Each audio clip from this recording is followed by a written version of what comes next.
नमस्कार. आपण पाहता जनसेवा न्यूज. मी मुख्य संपादक गणेश यमजलवाड.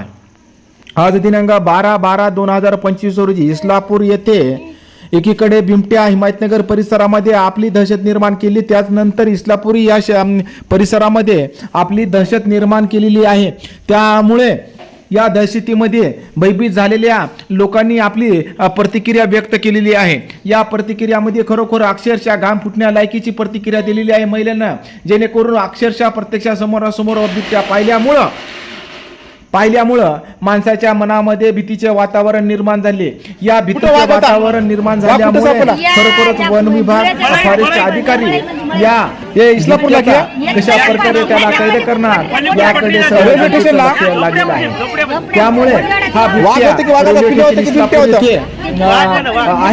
त्यामुळे इस्लापूरचा शेतकरी जे की शेतकरी नावाचा यांनी प्रत्यक्षात तिथे त्यांना पाहिलं आणि याची शिकार केले नाही का? गायची का म्हशीची का बकरीची केले का शिकार? बिबट्याला कशा प्रकारे जाळ्यामध्ये टाकेल यांची सविस्तर बातमी त्याच्या अंगावर येऊ लागला आहे की समोर प्रतिक्रिया. कुठं वाघ होता? वाघ कुठं सापडला? हे इस्लापूरला की रेल्वे स्टेशनला वाघ होते की वाघाचा पिल्ले होते की बिबट्या होता? वाघच होता. ती अंगावर आलता की काय? शेतकरी अंगावर गेलता काय? ते याची शिकार केले नाही का?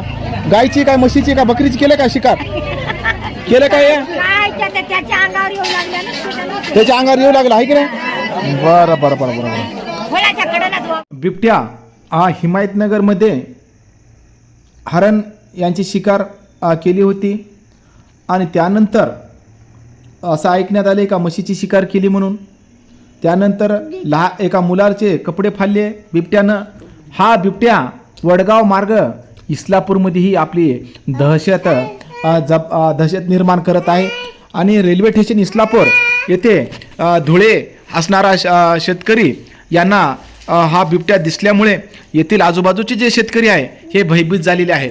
खरोखरच आता इस्लापूरमध्ये बिबट्या आलं म्हणजे सर्व जनतेनं जागरूक राहणं, आपली काळजी घेणं हे महत्त्वाचं आहे.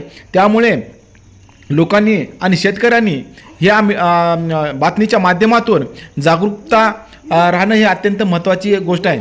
या पहिलं आम्ही हिमायतनगरची बातमी लावली आणि आता इस्लापूरमध्ये बिबट्यानं आपली छाप मारली. या संदर्भात जागृतीची मोहीम कशा प्रकारे आहे काय नाही हे पहिल्या बातमीमध्ये हिमायतनगरच्या ते आपल्या जनसेवा न्यूजच्या माध्यमातून ते पाहून घेणं आणि